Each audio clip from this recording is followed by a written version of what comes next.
Todd, we know you're a bit of a Chelsea fan too, so how are you feeling right now? I am so happy. I settled in for that game and I was going, this is going to be a battle. Please don't be 0-0. Where is this Chelsea 6 months ago? What about Trump on the stage? That's what I wanted to get to. He needs to learn that it's not about him. He needs to shuffle away. My heart just went out to Amanda Anisimova because it was just one game too many for her. Swiatek is amazing. What an incredible player. Whenever Sinner got himself into trouble, you're like, oh, Alcaraz is going to come back and he's going to pull a French Open. Sinner had an answer for him this time. You're saying you're going to give us a game in that opener, so tell us what to expect. 2 words. Alana Mama'o. That's all. I'm dropping the mic right there. Hell yeah. I don't think I've ever been this excited for the opportunity to play rugby. A game like rugby is so incredible. It's somewhere like I feel like I can truly be myself, like personality, but physically as well. And yeah, someone like Alana just does a very, very good job of capturing it. Welcome to This Sporting Planet, the world's view of sport. This week from the UK, America and Australia.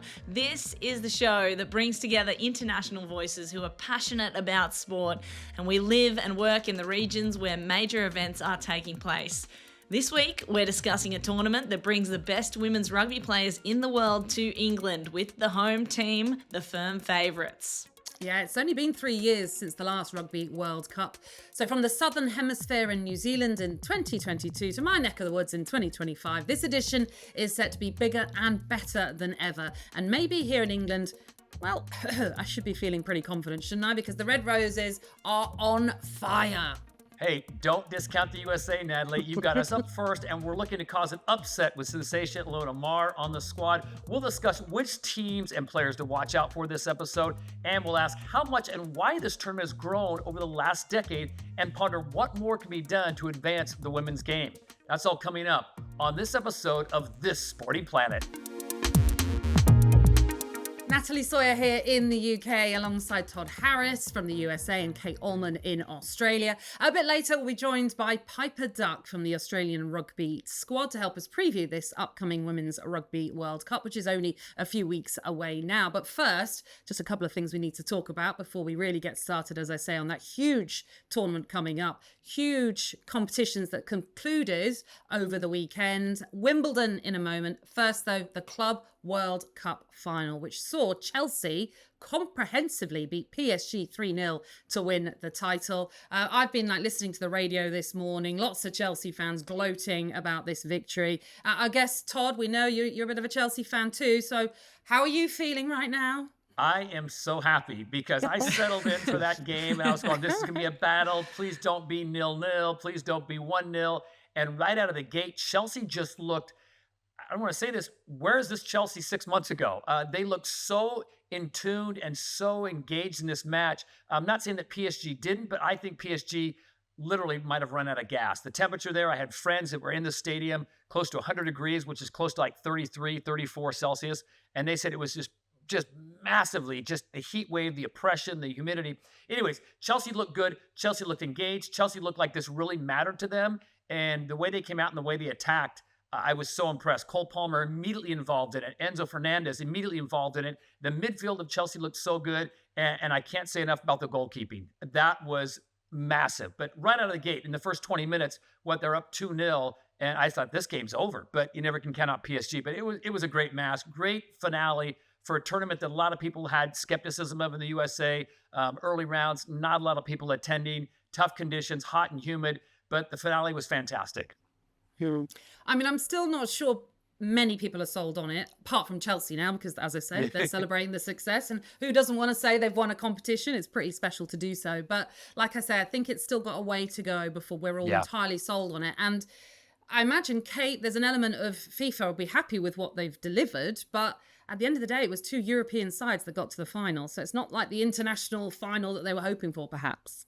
It's a strange one, isn't it, Natalie? And also, Chelsea fan here, very happy with the result. It was great news. And obviously, I hope that continues for the future, Todd, don't you think? Because what you say 6 months ago, we wish we'd had that now, but we have it now.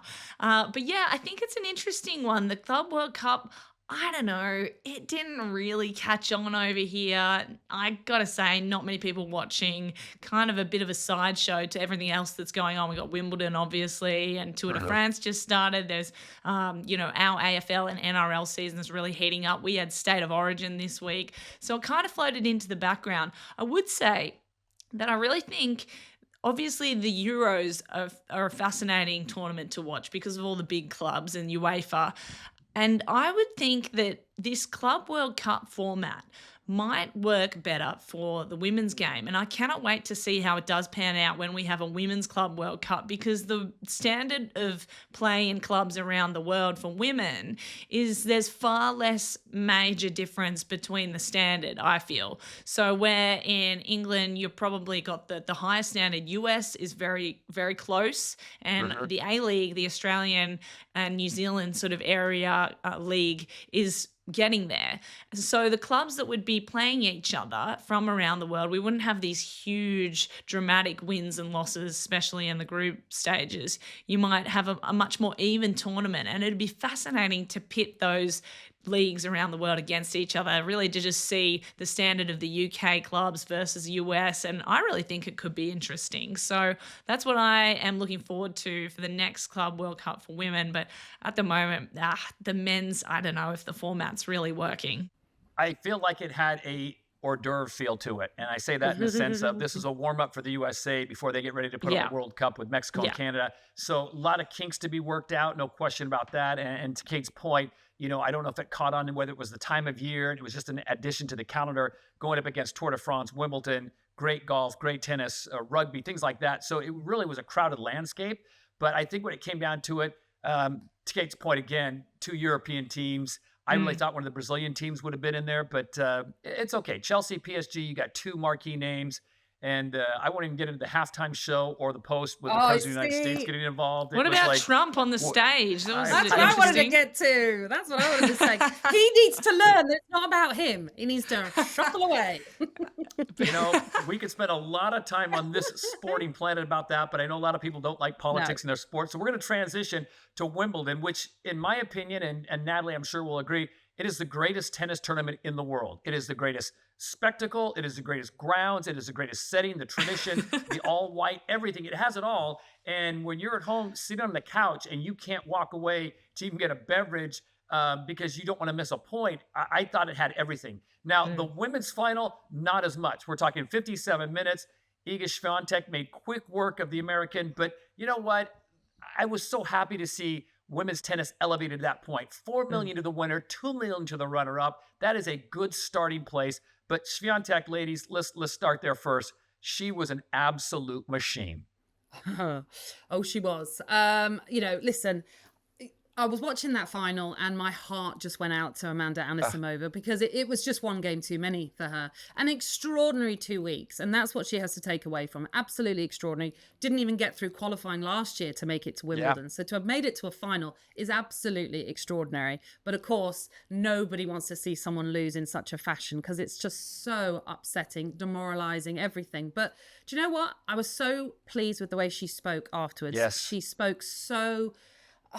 like an experienced pro that just was like, I can handle this. Yes, it's emotional. Yes, there were tears, but she just was, I just thought, wow, I don't think I could have spoken the way that she'd spoken. I would have been in bits throughout the whole thing. So look, it was a completely one-sided affair. Swiatek blew her off the court, but it's a learning experience for her at the end of the day. And that's what Anisimova has to take from it. Well, Annie will be back, I have no doubt. She was unreal against Sabalenka, and I think she's got so much potential for the future. And, I have this cynical view of tennis sometimes, right, guys? Like, you're going to lose. Why would you, you're going to lose, you're going to lose. The loss is a loss. 6-love, 6 whatever. If the set's gone, the set's gone. In terms of Swiatek, I'm so happy for her. She's really been dominant for many years, and then I think really needed to crack in and to get to that Wimbledon, that grass win. She only now needs to win the Oz Open to get the full career Grand Slam, and I think she is able to do that. So it'll be fascinating to watch her next year. But also, I want to make a comment about, 6-love. I think a lot of the media seeing it in a negative light when really if it was potentially another code or even a male player, a 6-love win is a domination. It's not just capitulation. It is Swiatek is amazing. What an incredible player. Anisimova, got there. Good enough to get to the final is incredible. But what a dominant display by Swiatek. And let's celebrate that. I agree with you. Anisimova will be back. She's so talented, so poised. Natalie and I were texting back and forth there, and then we're just like, Natalie says, I just want to give her a hug. I was like, I think everyone felt that way. But the class that she showed after the ceremony, had the tears, came out there and spoke so eloquently about her mother and her family and what had been given up. I just tipped my cap to her. I mean, I don't know. I just think, again, a win for Wimbledon. I love my first Polish tennis player to get that name up there and win that individual title. So there. And from there, we talk about nothing cures a heartache like winning Jannik Sinner. After what happened at Roland Garros, and now he bounces back. You guys, what were your takeaways? Nat, I'll start with you. That was an amazing final. It just seemed like this time, whenever Sinner got himself into trouble, you're like, oh, Alcaraz is going to come back and he's going to pull a French Open. Sinner had an answer for him this time. Yeah, very much so. Again, like you mentioned on a little group chat, I was talking about going into hibernation because I'm such a big Carlos Alcaraz fan. Really wanted him to win. And after that first set, I thought, here we go. It's looking good. And then, I mean, Sinner just took control. Anything Carlos Alcaraz thought he could, get back at Sinner, Sinner just had an answer for. He attacked him in every way possible. I mean, it was an absolute superb performance from Sinner in the end, justly deserved. I can't help but think, what would have happened if Grigor Dimitrov hadn't withdrawn from that match when he was taking on Sinner, being 2 sets to love up. And being half Bulgarian, there isn't much for us to celebrate when it comes to sport, unfortunately, in these days. You've got to go back to the Maleva sisters in tennis, for example, and Hristo Stoichkov and that sort of Bulgarian football team for us to really enjoy any niche knowledge. Well, it is niche, but these are the little wins that we've had once upon a time.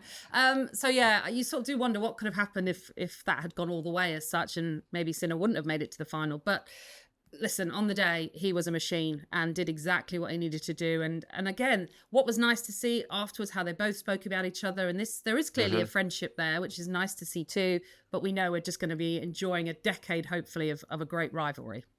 Oh, yeah, isn't it? It's just like we said on the last episode before when we were previewing Wimbledon. This is the new Federer, Nadal. Yeah. It's so quickly moved on to Sinner and Alcaraz, and just the way those two play. Could it be even better? I'm not sure. I'll leave that to the viewers to decide. But honestly, Sinner, the scary thing about him is I think he keeps improving and keeps finding ways to win when previously he didn't. So, for example, Alcaraz in Roland Garros, and there were similarities to what was happening when Alcaraz won, but Sinner has found ways to respond now. They're both dominant. I just think Sinner has that sort of killer instinct that you need to win in Grand Slam tennis. So, I can't wait to watch them. It's going to be fascinating. I give credit to your point, Sinner's coaching staff and the way he kind of worked with them, and because he really got into that. And I heard a great comment on the telecast. He really got into the body of Alcaraz, kind of made him uncomfortable hitting returns. And the other great thing I heard of, and it's actually give credit to British television, ITV, they did a great job. They said one time, if you get a chance, turn your TV volume fully up and just listen. And they were talking about the ball striking of these two and the sound of it, how pure it was. And I was like, that is such a great point, because they hit the ball so perfectly and they place it so close to the line. And I thought, we're watching a masterclass. And so I get a bit frustrated when I guess old timers or people say, well, this isn't Federer, this isn't, Rafa, this isn't. You're right, it isn't Djokovic. It's something new. So why can't we embrace that it's new? And this is a great new tradition. To your point, Kate, what you were saying is, let's hope we get a decade of this. Let's hope we get a decade of this. And then another young crop of athletes, both men and women, come up, and then they take turn on the stage. So to me, Natalie, I'll let you have the last word because it was in your home nation. Once again, Wimbledon, class act. Always is. I don't think that anyone really ever has a bad word to say about it, apart from obviously when we had the I wasn't trying to think the technology that went wrong. What was that called? The technology. Yeah, what that was there. That was kind of odd. That's the only time it was ever obviously a bit of a down, a bit of a negative slant put on the tournament. But you know what? It always tends to deliver. Strawberries and cream, what's not to love, with a bit of Pimm's on the side. It's a tick in the box all around. So yeah, we absolutely loved it. Well, what do you guys think about that technology though? Because just before we move on, I'm fascinated to hear, because I think part of Wimbledon, part of the appeal is, as you say, the strawberries and cream, the tennis whites, the tradition. Tradition is so much part of the appeal. It makes all the eyeballs on Wimbledon every year.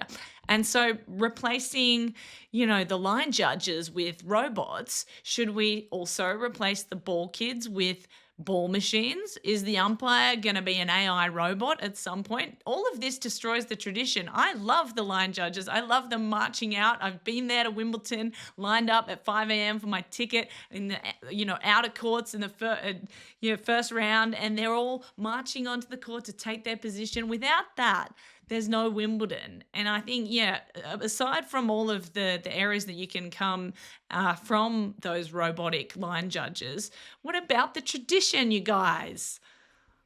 All for it. Well, all for it. Yeah. I think Natalie's going to back me up on this, but I think there's a place for it. If it makes the game better and it makes it more accurate, I'm all for it. I don't see the problem, though, with, we've all been in television. What's the problem with putting IFBs in line judges' ears? Totally. And have them have a backup, the AI stuff backing them up. But we still get the tradition, to what Kate was saying, of having them out on the court and seeing them. I don't think you ever replace the ball boys and ball girls, because I just love how they are just so, they snap and the balls up. They're just fantastic. But it's just brilliant. Nat, what do you think? Yeah, no, I agree. Look, there are certain things like the line calls, like you say. I mean, that's fact, isn't it? It's either going to be in or it's going to be out. So there's no real point of judgment that you have to debate, really. It's not like VAR. I don't want to bring it up. I'm bringing it up briefly because a lot of that is still down to subjectivity, isn't it? We're interpreting the laws. So that's very different to what we see in tennis, because it is either, as I say, in or out. But like you mentioned, Kate, it's 2 weeks in a year. Come on. Yeah. Let the line judges have their jobs back and let them just do enjoy their the thing. tradition. Yeah, yes. Totally. I know. Can I makes stay me sad. with one more point before we move on? And this concerns Natalie. The etiquette and protocol. And I love the little nuances of Wimbledon. And we've talked about this before. I love the little things that I don't know why I'm noticing this stuff, but Carlos Alcaraz changes into a fresh pair of sneakers, Nike Air Max 90s, by the way, before the trophy presentation. That's they class. both have brand new Rolexes presented to them, making the final before they go out to hold up the trophy. So that's a great photo op. Here's my question, Natalie. Do you, as a non-Brit, need to bow or curtsy to HRS Princess Kate? Because I saw some people did and some people didn't. So correct me, because if I ever make it to Wimbledon, and I want to do the right thing. It's a good question, really. I mean, etiquette, I suppose you should, but I don't think it's implied that you have to. I think it's down to personal choice at the end of the day. As someone like myself, I probably would, because I'm British, and also I'm not going to lie, I'm a little bit of a traditionalist when it comes to the royals as well. I quite like what they bring and the history of it and everything like that. So, listen, I think we're in modern times. I don't think you're going to, be taken to the Tower of London if you don't do it. But, I think it comes down to personal choice. I would love to see you get up and do a little curtsy. Actually, maybe later we'll compare curtsies, because I need to learn a few tips on that, Natalie. The only thing you're not supposed to do is put your hand out first for a handshake. Oh, That's really? You're not supposed to. Now, I met Prince Charles before he was king, as Prince Charles. Oh, here we go. And I was the stupid one that was like, hand in. I was like, no. But it was fine. I think I got away with it. So if I try to high-five Princess Kate, not a good thing. No, knuckle is actually more COVID safe anyway, Todd. Yeah. All right. Well, anyway, if you have an opinion on the line judges, the AI and the robots that are potentially coming for your Wimbledon traditions, please tell us in the comments. And as a reminder, in between episodes, you can keep up to date with all the global sports news on our social channels and YouTube page, including full-length interviews with all of our guests. Make sure you check them out and do leave a comment, give us a follow, subscribe, and share it with all your friends and family. Plus, leave us a review if you have time as well. Okay, let's turn our attention now to the Women's Rugby World Cup. It'll be staged here in England for the first time since 2010, starting in August and finishing in late September, when the summer switches to the autumn here in the UK. And England, the Red Roses, are very much seen as the team to beat. They are ranked number 1 in the world. They are also on an incredible unbeaten run since sitting the last final of the last World Cup in 2022. They will hope to carry the weight of expectation on home soil, much like the Lionesses did when they won the last Euros. So you can imagine we're all really excited for this tournament here in England. There is a lot of hope that the Red Roses can get the job done as well. I wonder, Kate, how is this tournament being viewed in Australia? It's definitely big. The next World Cup is going to be in Australia in 2029. So we really are looking at this as the precursor to that. And we're really interested to see how it goes with all the ticket sales and the commercial sort of value of it. I think Rugby Australia is looking at this English World Cup and really seeing it as a testing ground.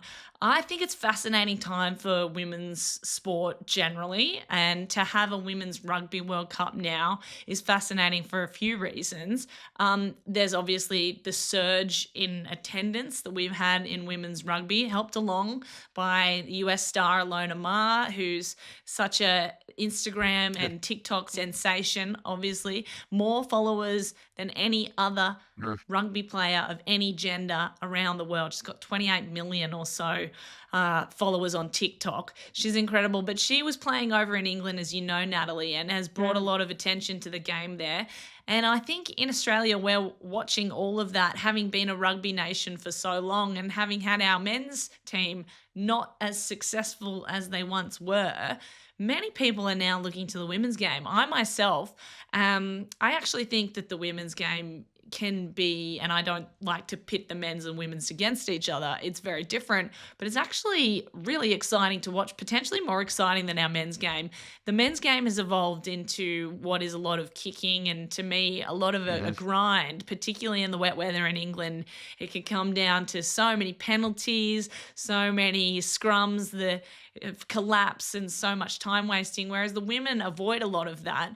They don't kick as fast, so they often don't kick as often, and it becomes a much more free-flowing running game. They're also smaller, so just naturally as a result of their size, they don't take up as much room on the field. So 15 aside feels like 12 aside potentially, giving you more of that mix of sevens style rugby, which I think is really fun to watch. There's going to be more attendance, we've said, more coverage by free-to-air TV and all the commercial channels than ever before in a Women's Rugby World Cup, and also greater involvement from commercial brands like Clinique is coming to sponsor, Range Rover Defender, one of the main sponsors. There's so many big brands that are coming on board because they know that women's sport is on this upward trajectory, regardless what code it is. Rugby just happens to be the World Cup. And I think right now in England and in Australia, there is so much appetite for that new women's sport and the storylines that surround it with the players like Alana Mama'o and with Piper Duck, who we're going to speak to in just a couple of moments. I think it's going to be really bigger than we could have expected. And having watched the Women's World Cup of football come to my home country and my city, and having not enough expectations and then been blown away by how it actually was in 2023. I think it's going to be just like that. So hold on to your hats, Natalie, because I don't think any of us were prepared for how massive it was. Well, as I say, we're very much looking forward to it. And the Red Roses are deemed one of the favourites for this. New Zealand, you know, they're the record holders when it comes to what they've achieved in the game. They're seeking to win a record extending 7th World Cup, which is pretty impressive. But England, as I say, they come into this in great form. They've won the Six Nations most recently, winning it the last 4 times. Grand Slam, I should say, they've won that on the last 4 times as well. There's real organisation and flair to this Red Roses team. They are physical, they're athletic. Their ball carrying is superb. They top the stats for the average meters that they gained when they took on their opposition in the Six Nations. They're offloading. They don't offload as much because they prefer to carry the ball. And part of that is because they don't want to give away the balls for any potential turnovers as well. And they're so confident in their physical ability to charge down their opponents, to break the lines, for example. That's why they tend not to do that so much as well. I suppose the only issue I'll bring up with the Red Roses is that although I don't think there's an issue with their defence, when they're so dominant as much as they are with the ball in terms of carrying and everything like that, they're not as much tested when it comes to the defensive side of things. So that might be interesting when they come up against teams who are going to be going at them, for example. But that being said, I still think they've got a pretty solid defense. So there's a lot of positivity about this England team and what could happen for them. Likewise, what happened to the Lionesses, that we might see household names suddenly just become commonplace like we have now with the Lionesses. So I'm really excited for it. Like I say, be back in the Red Roses, and I'm intrigued to see, who you might be picking out, and more interesting as well, Todd, the US. Come on then. You're saying you're going to give us a game in that opener, so tell us what to expect. 2 words. Alana Mama'o. That's all. I'm dropping the mic right there. Hell yeah. I think the growth of it is so impressive. Bumping it up. Anytime you bump up the number of teams that are coming, that's a good sign. So they go from 12 to 16.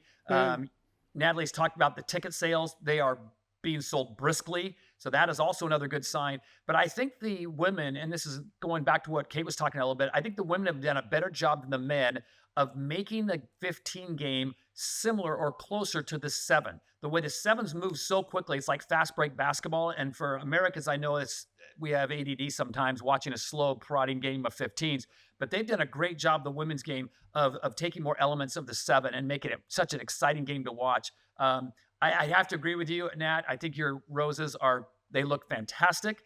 I'm holding out hope though, because I think for rugby in the USA, obviously it hasn't really picked up. It's been big in college. There's some big college programs at Life University, Lindenwood, Central Washington, Penn State, Princeton, some of those schools, Cal, that have done well with the women's program. But really, not since 2009 has really a professional league been sustainable for the women. And then you have Alana Mama'o who comes along, and she becomes such a superstar as a 2-time Olympian. Obviously, her big moment was in Paris when the Americans came away with a bronze medal. But, I mean, she goes on to stuff like the SI swimsuit edition, athletes edition, that blew up. So good. Forbes 30 for 30, enormous. And can we not forget Dancing with the Stars? That'll put anyone on the map. I haven't been invited yet, but I think it is such a great thing. And Alana Mama'o is the best vocal person to be where she is at this time in that sport, because she is doing a masterful job of being such a great face of the sport and embraces everything good from body image on up. And if you're a young lady or little girl, you want to be a rugby player or an athlete, that's the person you should be looking at and listening to, because I think she's just such a breath of fresh air. All right, I want to introduce someone to you both now who is potentially going to be a star at this tournament when it comes around, you guys. Piper Duck was the youngest captain of the Australian team, the Wallaroos, when she was named captain in 2023 at just 22 years old. And since then, unfortunately, she's battled a string of injuries, including a recent one that kept her out of this year's Super Rugby Grand Final, in which her team, the Waratahs, won their 6th premiership. The good news is she's fought her way back into the squad just in time. She is preparing to fly over with the Wallaroos ahead of the group games against Samoa, USA and England. Piper, hello. Thank you so much for joining us and fitting us into your packed schedule. Hi, thank you so much. God, you really gave me a rap. I don't know about all that. Thank you. You deserve every bit of it, because it was so exciting to see you when you were named captain. And then, of course, you've had such an unlucky run. But with this World Cup coming up, you're back in the squad just in time. You've just been over to New Zealand in camp. Tell me, how's everything in camp? How is the team feeling? Yeah, it's really positive. We've had some really good camps this last few months. We've had 2 major camps in Canberra in the lead up to this tour, which were massive for us without games. And that time together is huge when you're trying to put performance onto the paddock. And this year we have had an incredible amount of time together, which we've seen massive improvement from the year before. But yeah, the tour was really, really positive. We didn't quite get the result we wanted against the Black Ferns on Saturday, but camp itself and the growth we're moving forward with is huge. And one of the girls actually made a really good comment to me yesterday that we're actually not taking a step backwards, we're building. And we're moving towards that World Cup. And if you're watching our performances, you're watching that growth. It is happening every game. And that's what we're focusing on. Obviously, we're focusing on the now, but we have the World Cup coming up and it's really exciting. And everyone is competing. I mean, it's going to be the biggest World Cup ever, right? Like, it's so exciting. The Wallaroos didn't have the best result on the weekend, as you mentioned. We went down 37-12. That scoreline, I think, doesn't really show how competitive we were in the first half, but the second half, we were a little bit demolished. What is it about New Zealand and our rivals over the Tasman? They're going to be dominant, we know, but is there anything you can tell us about what ways, if any, they might be beaten in the World Cup? They're tough. Anyone that plays the Black Ferns or New Zealand rugby, they absolutely live and breathe it, right? And they just play a really tough brand of rugby. We were really proud of our performance in that first half. I think we did a really good job at playing that front football that we spoke about in camp. And for us, when it comes to that team, you need to meet them physically. And I was really proud of our forward pack in doing that in that first half. But unfortunately, we just need to hold that for 80 minutes. And we held it for 40. We lagged for about 25 to 30 minutes and came back at the end. But that 30 really did impact us. So it's really matching that physicality battle. And also then for them, for me as well, again, so it's a massive territory game. They love to play down in their half. And if you're stuck in your half, they do very well once they hit their 22 to concede. They make other teams concede really well. So you want to keep them out of your 22. And I thought we did that very well in that first half. But unfortunately, as you said, that second half was a bit rusty of us. But look, we're building and we can see what the positives are there. I want to ask you, Piper, about the state of Australia rugby for the women's side, because we did a podcast a little while ago focusing on the British and Irish Lions heading out to Australia for their tour, of course. And we were learning from Kate about the state of Australia rugby in general, but we were focusing a lot more on the men's game. So what's it like for the women's game in Australia right now? Yeah, it's growing massively. Honestly, the growth has been exponential, especially recently in the 15s landscape. We had a massive spark in 2016 when the women went to the Olympics and just put rugby sevens on the map. And within Australia, a lot of girls, myself, I'm off the back of that directly. I didn't know rugby existed, watched those Olympics and went, wow, this is incredible, Mum. I want to do it. Let me, please. And from there, I think my love has just grown for it. It's a game that is for every shape and size. We promote it often. It doesn't matter where you come from, who you are, you can play rugby. And especially the format of 15s, any body shape can play rugby 15s. And I think that says a lot about the Australian landscape where women's rugby is heading, of girls wanting to play, wanting to be involved, the culture of it, the excitement, the genuine community and friendship of it. And then from the genuine growth of the game, we are seeing girls now slowly, we're still not professional yet, but we're really pushing to change that landscape, and it is changing. And I think that's extremely positive. I'm not going to say it is where it needs to be yet, but it is such positive growth in the right direction. And we're now seeing girls for the first time that these young girls coming through are now just playing rugby, which is the first time we've seen it. And yes, girls are still choosing to work, but that shows that trajectory. And we've been talking about there's now a golden decade of women's rugby in Australia. We're about to head to a World Cup. We've got 2 games on home soil before the World Cup in the next month. And then we play this World Cup, and then we're on a trajectory for a 2029 World Cup in Australia. And look, I'm going to be 28. So I'm really hoping I'm still kicking at that point. You will be. Piper, you mentioned something interesting there with the golden generation, because I think this is a really fascinating theme and it comes across in many women's sports. But girls now are growing up where rugby is a professional pathway. And for the past few years, they have been doing that. And we're just starting to see the cusp of the girls and the women that have grown up with women's sport being very equal to men and being that a pathway. And we've seen Wallaroos Ellis, 17-year-old, she played on the weekend. Caitlin Irwin. There are so many young guns. Are there any other players that we should be watching out for, not just in your team, but in the World Cup generally? Who have you got your eye on? Oh, honestly, I can't even name them all. And I don't mean that in any disrespect, any of those layers. The fact there are so many young women coming through who are absolutely incredible. And it's because these girls are now playing rugby so much younger that this talent that they're having at the age of 17 is something women weren't even getting the access to because they didn't play till they were 25. And now we're seeing this in such young women coming through. So the level of rugby is just increasing. And then, as you said, we have the likes of Wallaroos Ellis, also Caitlin Hulse, who came through, the youngest ever Wallaroo we've had at the age of 17. But young, I think Wallaroos was just a little bit too old. But these girls coming through were absolutely incredible. And they're just getting so much access and resource to rugby. And we now have girls where I look at a girl sitting in the stand who, let's say, is 15 right now, and I say, mate, in 4 years' time, I could be playing a World Cup with you on home soil. That's the reality of the situation. And how special is that you can actually say that to these girls, have that goal for them, and it genuinely be a goal and be something that is now achievable, which in the past it wasn't. And even if it isn't rugby, we now have these young girls coming through with I know we talk about it a lot, but with the of the Matildas that started that whole generation of young girls playing soccer. And now with rugby, we now have this opportunity. And yeah, it's just giving girls my little sister looks at the TV and goes to my mum when I'm on TV. Because for her, she's 8. But for her, it's not normal that she wouldn't be, because she sees myself and other women on TV now, and that to her, well, why wouldn't I be?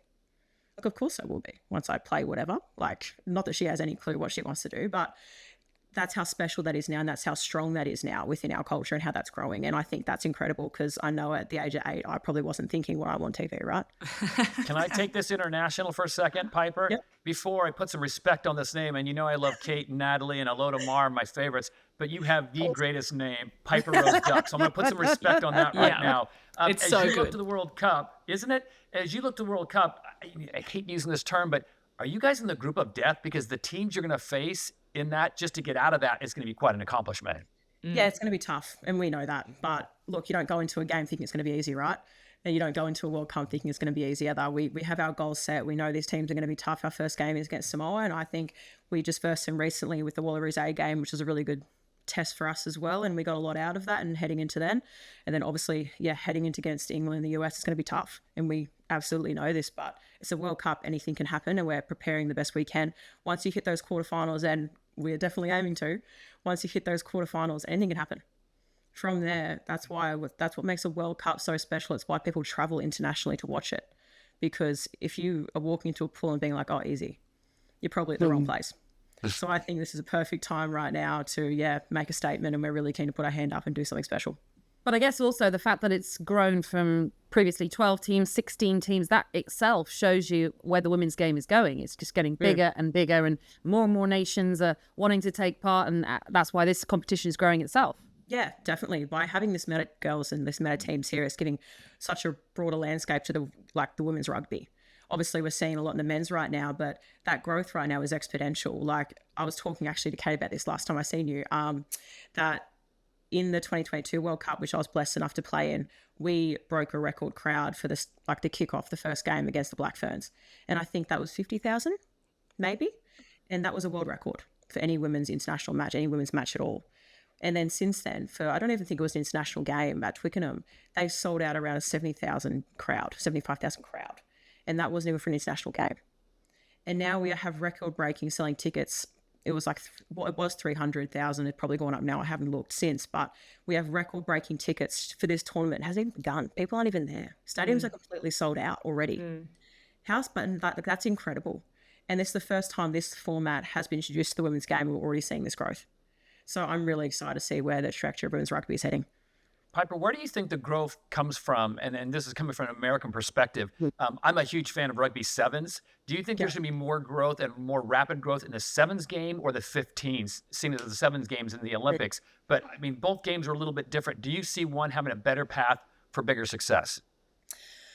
I think naturally the game of sevens has always been more appealing to women, especially traditionally, because it is a format, especially like I obviously talk along myself with Australia, that things like touch and when women are first getting into it is a very similar format, which girls can come into with sevens. And it is such a broad, international, exciting game. And it's 14 minutes. So someone that might even really watch rugby can sit down on the TV or sit down at a game, the environment, the atmosphere, and watch a game of sevens in 14 minutes. So the excitement, the adrenaline of the game really does draw people in. I think that's what it's done so well to do and really bring rugby to the world. And I think that's what it's done so well. But now we're seeing with the 15s landscape as more people are kind of being drawn into that. But I'll go to the example used before, Alana Mama'o. What she's doing so well is people follow characters, people follow stories. And I think that's something in the women's landscape we do so well. And someone like Alana Mama'o has I think she's incredible in the way she is just projecting herself, but what she values and what rugby is. Because yes, she is obviously Alana Mama'o, but those values that she holds is what rugby is. It's about being confident. It's about embracing who you are. It's about embracing the body you're born in. And I think the 15s landscape is so special for that. So I think that's why we are seeing such unique growth in both. And look, if you love rugby, eventually, in my opinion, you will turn to the format of 15s, because to me, 80 minutes of rugby, Who wouldn't love it? But let's be clear. That's 15 minutes of hell in the sevens, right? I mean, that is all out, full gas, correct? No, I put full respect on it. I originally come from sevens, so I played sevens for years. And full respect, one of the hardest games I've ever played is sevens when it comes to my lungs. So put my hand up completely. Oh man, the fitness involved in sevens is unbelievable. I can't even fathom it. But I want to go back to Alana Mama'o because just quickly, Piper, 28 million followers on TikTok, more than any rugby player in the world of any gender.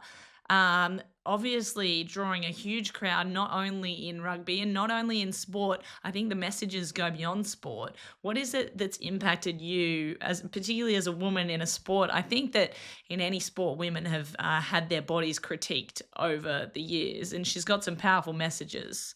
Yeah, no, I think she's doing a really, really good job of what she's promoting. I think the thing that I find incredible about her message, and for anyone that doesn't know, is obviously that body positivity, but the way she frames it is so important, that you were born in your body and what it does for you is so incredible. So why would you not like your body? Like, I know if I'm having a sad moment, I look at myself and go, my body has done the most incredible things for me. And that is such a massive message that she carries as well. And I think the thing I find incredible now, like if I'm turning to a young girl of my generation and I go to her, she might not know what rugby is. She might even follow rugby, but I say, do you know Alana Mama'o? And they'll be like, yeah, of course. Who doesn't? She's on TikTok. Like, God, yeah, of course I do. But it's not because she plays rugby. That's just one part of her, but it's actually the genuine, what she does for the female body and the female empowerment, and especially in a generation where social media is so prevalent, right? And there is so much stereotypes and around body and what women should look like. I think a game like rugby is so incredible that it gives you an environment where I know as a young girl, I went, oh, I'm not that little. Like, I'm really not. Like, I love my body. I love what I do, but it's really hard when you're not seeing people that look like you, right? And then I get to a rugby landscape. We all look the exact same. We're all different. And I go, oh, I'm great. This is amazing. I love this place. But it's somewhere like I feel like I can truly be myself, like personality, but physically as well. And yeah, someone like Alana just does a very, very good job of capturing it. Mm. I think so. And I think it's really capturing kind of the zeitgeist of the conversation around women's sport as well. It's no longer about what they look like. I mean, we have less and less, finally, comments in post-match interviews and so on about how they looked or anything. That's kind of in the past, which is so exciting. But I think also with this World Cup coming up, 2025, it's a new era of women's sport. How big do you think it could be? And Natalie might be able to speak to the enthusiasm over there. But how, as a player, what is this one going to mean compared to all the rest? I don't think I've ever been this excited for the opportunity to play rugby. It's one of those ones we've all spoken about. We're obviously all just got our fingers crossed, hopefully we're on that flight over there, like working our asses off to be on that flight. But I look at it and go, if I can be in a stadium pulling on a jersey and I look around a stadium and I hear, it's that roar. Like, it's that feeling you get that when you look around a stadium like that and you go, wow. And I remember when I did go to one of the Matildas games, I was with one of my fellow Wallaroos and I was talking to them and we were having a few conversations. We actually went, God, imagine if that was you on that field. Like imagine if we got that. And I think it's that where you reflect and go, this is it. Like, this is one of those moments where you go, this is huge. Like, this is what you play for. You love the game of rugby. You play because you love it. But to have fans there, people there who, one, care about the game of rugby, but to have my family at home seeing their girls and the young girls in the crowd, like, we talk about the next generation all the time. And even for NAIDOC week right now, then the theme is the next generation. And we do that for this, right? So to be able to have this on an international scale, to grow this game, I don't know, I think it's absolutely incredible. And I probably am not doing it justice on like the impact I think it has on just individual athletes. And like when you look up into this, like into the stands and you see that and you go, wow, like people, like there's just that genuine like fear. I honestly, I'm lost for words trying to put into words because I can't. Yeah, it's incredible.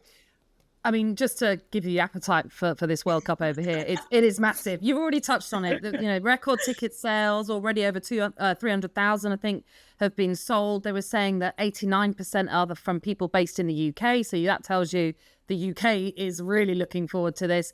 Also, it's about evenly split when it comes to men and women. So you're going to get a great mix of all sort of genders involved in this one, and also in terms of new people coming to watch a Rugby World Cup. 35% in a survey are newcomers to the sport, so that's the intrigue of it as well. But what I want to also ask you, Piper, is, you've been talking about there's the amateur side of it, that you're not yet fully professional in what you were doing in Australia. England, it's very different. The Red Roses, one of the first professional teams in rugby for the women's game. How much of a problem is that when it comes to rugby as it is right now? I mean, we were learning as well about Canada. They've had to do crowdfunding just to get themselves the best sort of everything that they need to be prepared for this tournament. So, yeah, how difficult is that, managing the fact that you've got professional sides and not so as well? Yeah, it's definitely challenging. It's something we speak about a lot. Like, the more time, the more rugby you can play, the better prepared you are. And I think we still have a lot of women right now in Australia working. I'm one of them. I choose to work as well. And not choose, I need to work as well. And I'm also studying. So there's a lot of women who are busy, and also mums as well, right? So this on top of everything, it's extremely busy. But I think pressure is a privilege, and I probably heard that before. And even though, yes, it's easy to look at other countries and go, oh, they're full-time, no way. Like, oh, there's no way I could. But in reality, I'm like, no. Like, yeah, I'm not full-time right now. And of course, I do really want to be. Like, I know all the girls would love to be, but I'm not going into this World Cup thinking, oh, they're full-time, no way we can do that. Like, I have a genuine belief in the group that we have right now and the girls that we have in the team. But yeah, like, I would be lying if I didn't say it can be extremely difficult, because it's as simple as, obviously, yes, having to work, but it's that time for recovery. It's that time to get your body right as well. And it's that time together. We've now had an increase in the most camps we've ever had in a year, but there's still that level of, if we were full-time, more training altogether. Because when we're within our states, we're training 2 days a week, which, yes, is amazing, and it's the most we've had. But if we're not on tour, we're not getting a lot of access to each other, because people need to work. Like, we're training at 6 p.m. at night until 9 p.m. at night. And then I'm starting work at 6 a.m. And that's our days right now. And I love it, and I wouldn't change it, because I genuinely do it for the love of rugby. But of course, the more time you can have to recover and, yeah, put more time into rugby, of course, the better you'll be. All I know is a big money creator, fundraiser, start selling those Duck Australia jerseys. They're going to be the hot thing of summer. I'm predicting it right now. I want to get a Duck autographed Australia jersey. Boom, sign me up. And Todd, the other thing is the UK has great weather for ducks. This is true. University of Oregon is your best friend. I mean, I want a Duck autographed jersey from Australia. That's all I'm saying. It's my new goal. My family currently wear, and they love it, might I add. So I wear bright pink headgear. Just one I always have ever since I first played. So my family, every game they come to, and I have quite a few siblings, there's about 7 of us, like, all together with mum and dad.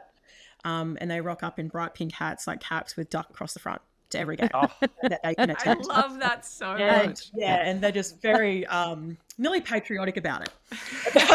About the name and the hat. Hey, but we Australians aren't that patriotic, though. Todd and Natalie, yeah. No, not at all. Piper Rose Duck for Prime Minister. That's all I'm saying. You're starting to hear first. I was going to say, first. It's not like we can't single out where the Aussie fans are when you're all dressed, all matching. So it's quite nice. At least your family are wearing the pink, so you can at least see where they're standing out, you know? So that's quite cool. They love it. They're my biggest supporters. They absolutely love it. I always know where they are, so it is nice.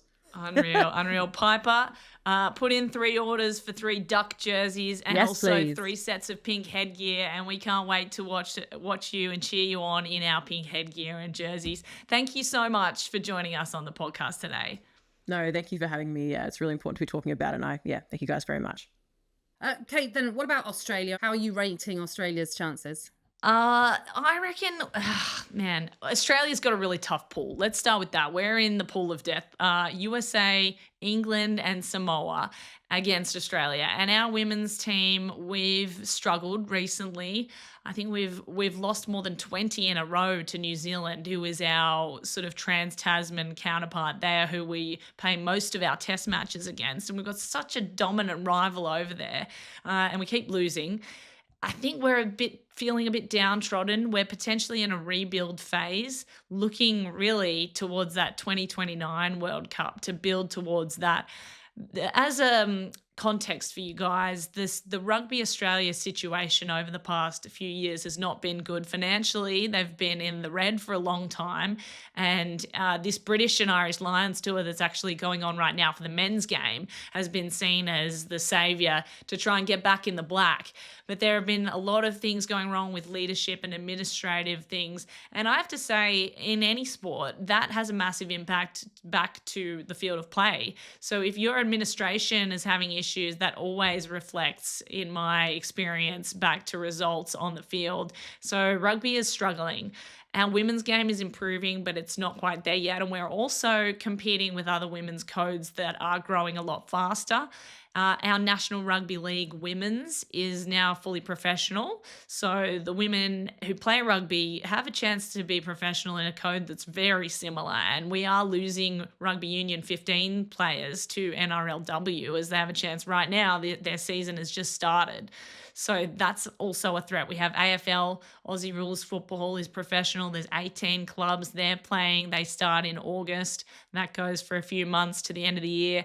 So we're competing. All our women's athletes are competing with these other codes. They're potentially code hopping. And our 15s has struggled. But having said that, I think it would be great for us if we just come through, if we can just make it through a game or two with a win, even if we don't make it out of the group stage. I think it would be so beneficial for our rugby program here for the girls to get a win. But yeah, I think my money's more on if anyone can bring it to England, New Zealand. Well, that's where I was going to come to, though. So how hard is it to see how well New Zealand are doing when you're just near neighbours? Oh man, they're doing so well. Their whole have you ever been to New Zealand? Like everyone there is like rugby. Like they're obsessed with rugby. They have no other sports. We have NRL, we have AFL. You know, Todd, you've got football that you call football with the throwing. They just have rugby. It's insane. So every kid grows up in New Zealand throwing a rugby ball and kicking a rugby ball. They don't know anything else, and they have such an advantage because of it in rugby. Their men's game has been so strong. The All Blacks have been the force to beat forever, and the Black Ferns are just off the back of that the same. They've got a couple of stars in their ranks, the New Zealanders, and really incredible players. Just over the weekend, they beat Australia 37-12. And they have a couple of injuries potentially, but I think they're going to be good and nothing to really concern them. So if the England Roses are number one in the world, I'd say my money's on Roses and Black Ferns for the final. That's it for this episode. Make sure to subscribe to the show via your favourite podcast provider so you never miss an episode, and make sure to leave us a review as well. We've even got video versions of our podcast on Spotify for you to enjoy too. And you can also watch the show on YouTube as ever, and we'd love for you to get involved in the discussion in the comments. Let us know what you thought of everything we discussed in this podcast. And if you do head to our YouTube channel, you can still catch our open preview just ahead of the championship starting and hear an insightful interview with Natalie had with pro Chris Wood about the mental struggles the athletes experience at the top of their game. We'll be back on Wednesday, the 23rd of July, previewing the Women's Open at Royal Porthcawl as Lydia Ko looks to defend her title and a whole host of players from Asia look to continue their dominance of the majors. We look forward to speaking to you then, but for now, from Todd, Kate and myself, as well as the rest of this Sporting Planets team, goodbye.